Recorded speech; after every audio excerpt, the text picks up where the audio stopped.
Hey, folks. Welcome, one and all in one to TV Talk. How's everybody doing tonight? It is Sunday. Um, Welcome, everybody, to the new nerd in town. This is TV Talk. As always, I am your host, Dave the New Nerd. This is the new nerd in town. Right there. We're here to talk about TV shows. It's going to be lots of fun tonight. Got lots of shows to talk about. Lots of things to catch up on because there's been a couple of shows that I have not been talking about for a couple of weeks now, and they haven't been neglected at all. I caught up on every single show that I usually talk about. Every single show that I talk about, I've been caught up on. That's all I got to say.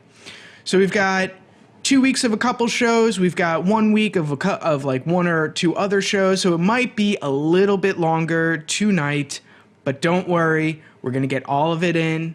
We're going to talk about it. We're going to have some fun. I'm ready. Are you ready? I don't know. I don't have any cheering or anything like that, but we're getting there. We're getting there. So anyway, we're going to be talking some great shows, at all times. This season of TV shows is just doing great. A lot of shows came late in the last season. Came late as far as like premiered. Premiered in the later part of the TV season, which goes from like September to May, and then you have your summer season. But now everything is pretty much in full swing. We've got a couple shows that are going into their winter break, and then we got a couple shows that are probably just going into their break until next season. So it's really, really exciting. But enough about that. Also, enough about that. Let's get on to why we're all here, the TV shows. First TV show we want to talk about tonight is actually a show that comes out on Sundays, so I usually talk about it on Wednesdays, but scheduling stuff and all that kind of whatnot. Didn't get to watch it for Wednesday's stream. However, I watched it. We're going to be talking about it tonight, and that is Once Upon a Time. Yes, Once Upon a Time. Great show. Absolutely great show. I love what they're doing with Dark Swan. I love what they're doing, making her the Dark One, making her the absolute BA Dark One that she's supposed to be. And again, when we first started talking about this season of Once Upon a Time, we were able to get a sense of this is going to be a better version of Emma, not because she's the Dark One and not because she's evil, and I am a villains fan, so that would probably be why you would think that I would love Emma, but I love Emma in this season in particular because she has a sense of purpose. And she's not always questioning everything. Yes, in the flashbacks back to Camelot, she does have a sense of she does still have some of that insecurity and unsureness about her new dark ways. But she is gaining some of that confidence that she has when it comes to being the Dark One. And she has Rumpelstiltskin's Dark One kind of in the back of her head, making her use her dark magic when she really doesn't want to. Because apparently, the more you use your dark magic, the more you like it. And of course, it's fun to use magic. I mean, look at Joe Bluth. He does illusions all the time, and he loves it. However,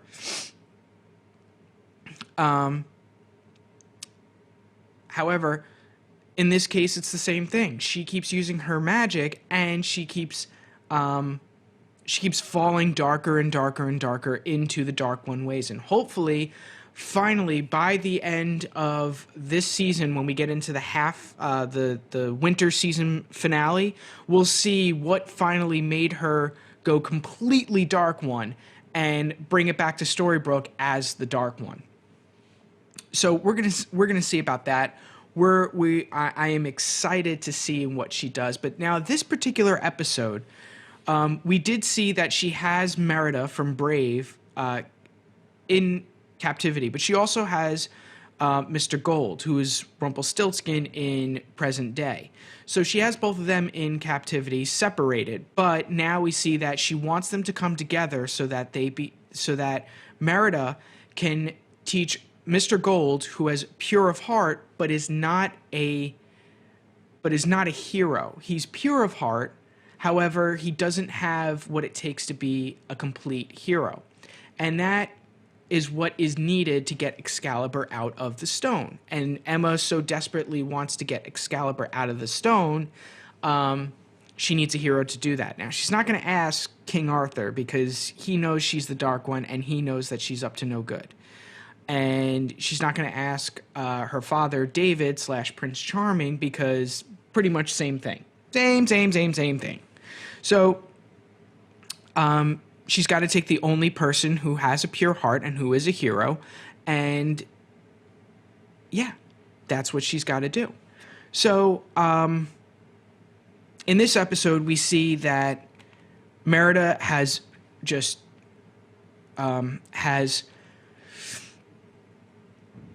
completely lost her wits with Mr. Gold and has figured this guy is a coward. He's always been a coward, which he has been, and he's from a line of cowards. He's never going to be the hero that Dark Swan needs him to be. So what she decides to do is she decides to take whatever is precious to Mr. Gold and make it and force him to become the hero.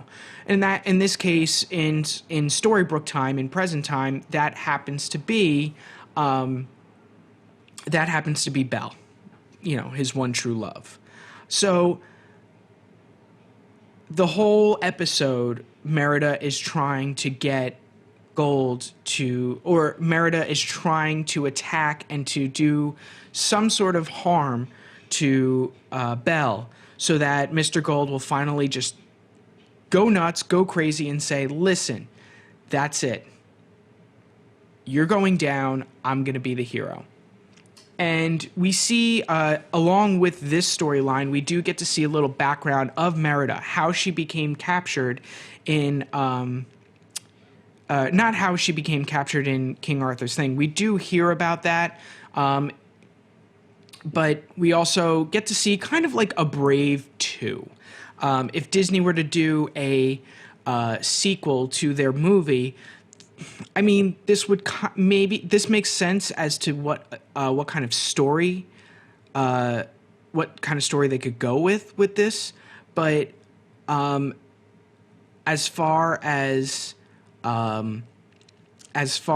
like adding Belle into the story, yeah, that's not really going to happen. But we do get to see that like Merida is the true heir to the throne of her tribe, of her clan. Sorry, Scottish people, of her clan, thus making her the sole heir to the united clans within her part of the world.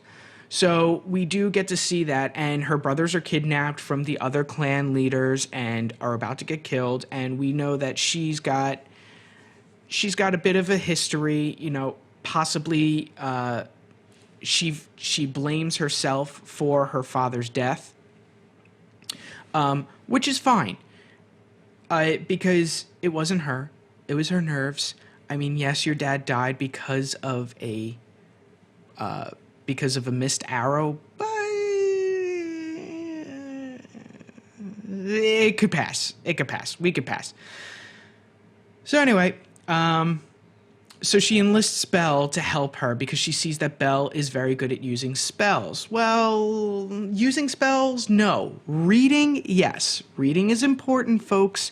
I keep saying it. Watching TV shows is also very important. However, in this case, and in the case of Once Upon a Time, reading is a very, very good thing because you see how well Belle is doing in the show and in her real life. So all she does is read. That's pretty much all she does. So she enlists Belle to help her with the spell to turn her into a bear, in which will scare the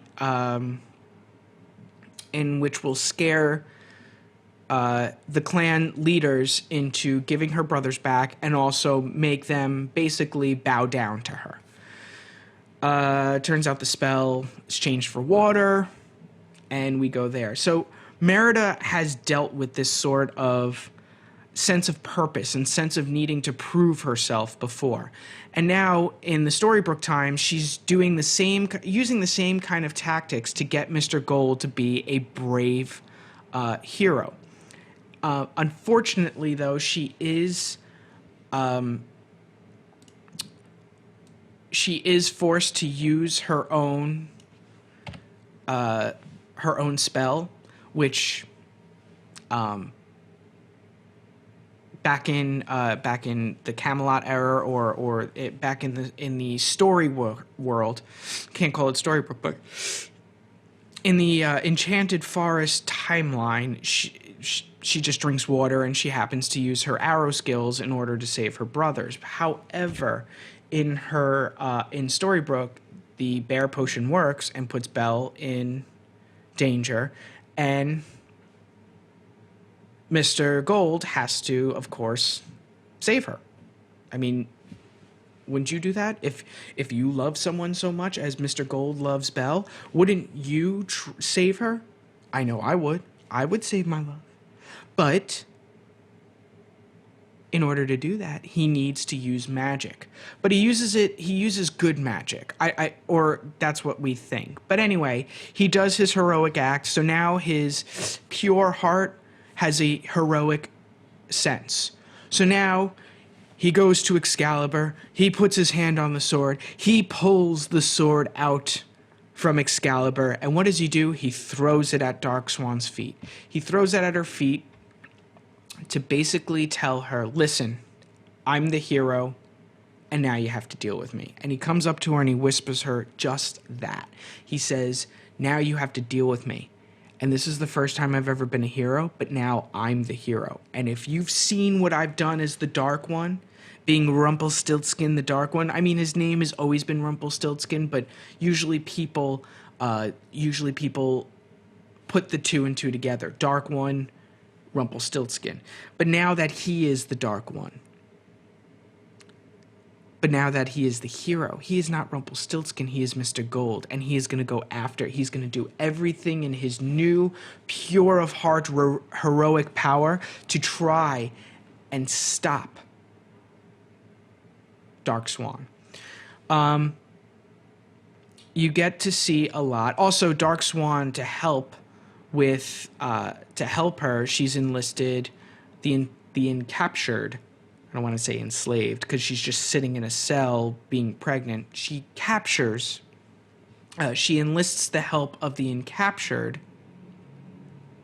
Zerlina,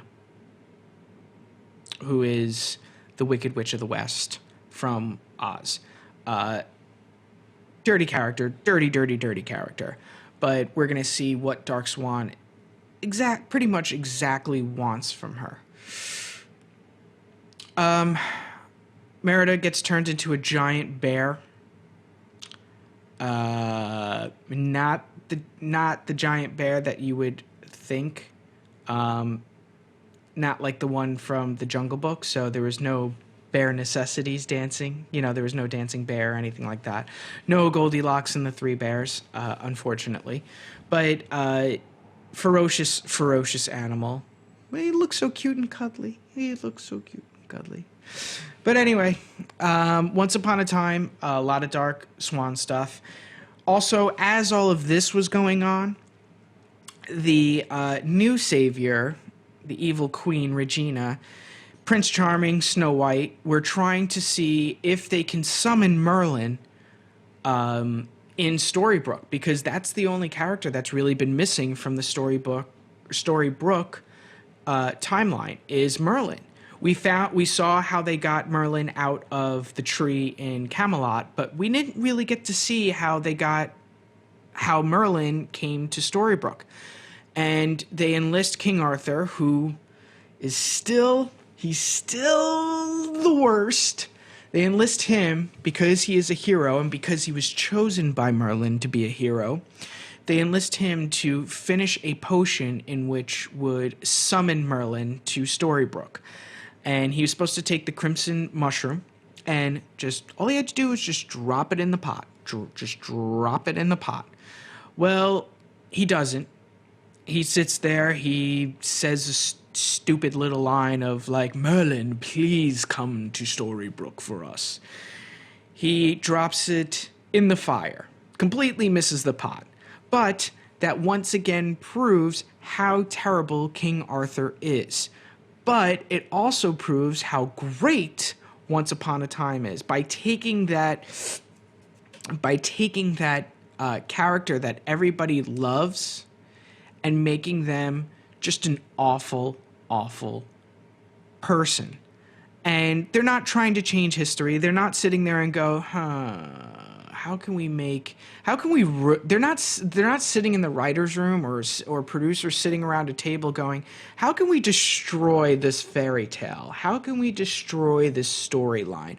They're not doing that. What they're doing is they're trying to give it a different spin. So you can sit there and say, well, King Arthur, he's such a cool guy. He pulled the sword. He is the one. He is the bearer of Excalibur. He is the hero that we all want to be. He is the purest of hearts. But in Once Upon a Time world, he is not. He is the worst. He does things for himself. He screws over one of his best knights just so that he can take his love's heart, force his love to be in love with him.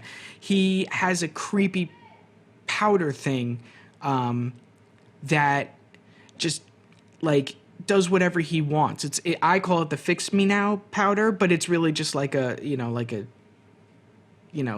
do what I want powder, and he just throws it wherever he wants. And he made Camelot. The kingdom is actually a sham and stuff like that. And they also did that with Peter Pan. Peter Pan was this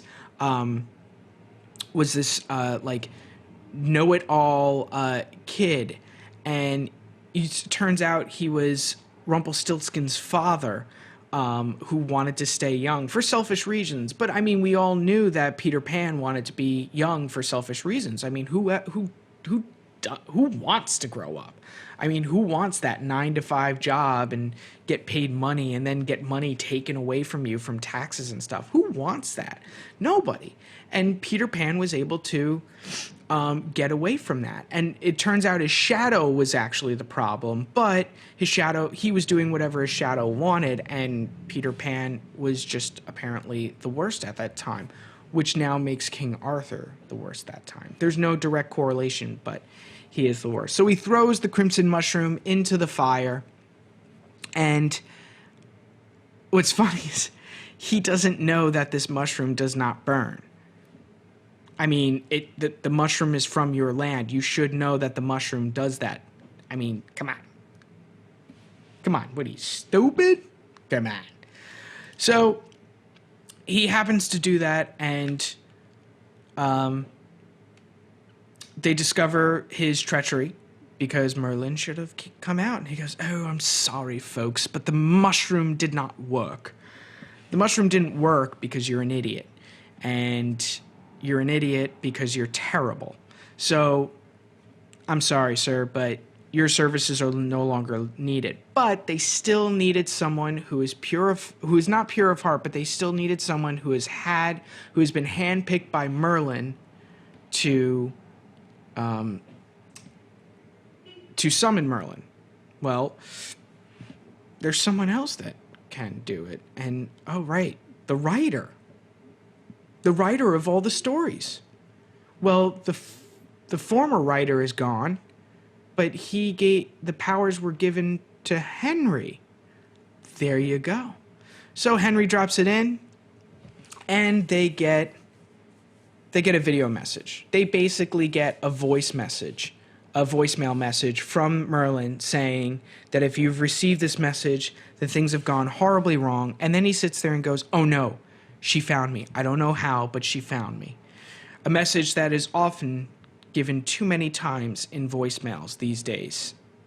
Mostly in pop culture, not in real life. I don't get those kind of messages. I don't leave those kind of messages where you're sitting there like, "Oh no, they found me. I don't know how, but they found me." Click.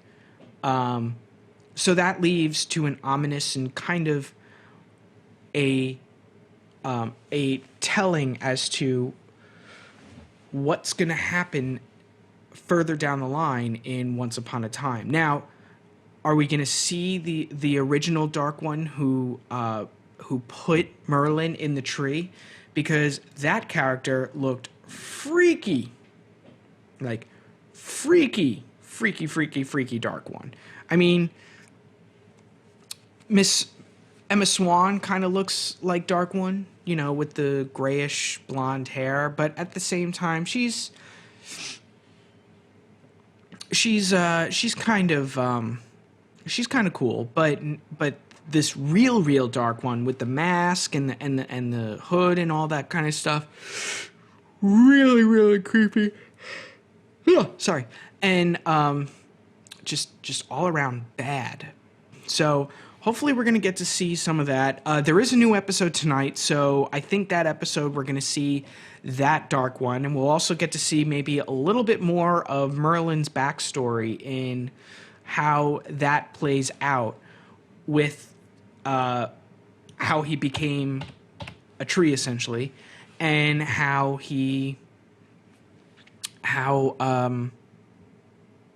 maybe how he never got to Storybrooke and how he left the voicemail. I mean, it's also the "Help me, Obi-Wan Kenobi. You're my only hope."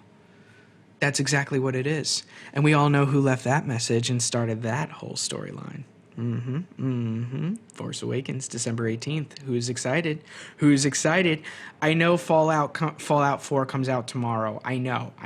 But I've never been a huge Fallout fan. But who's excited for Star Wars? This guy. Anyway.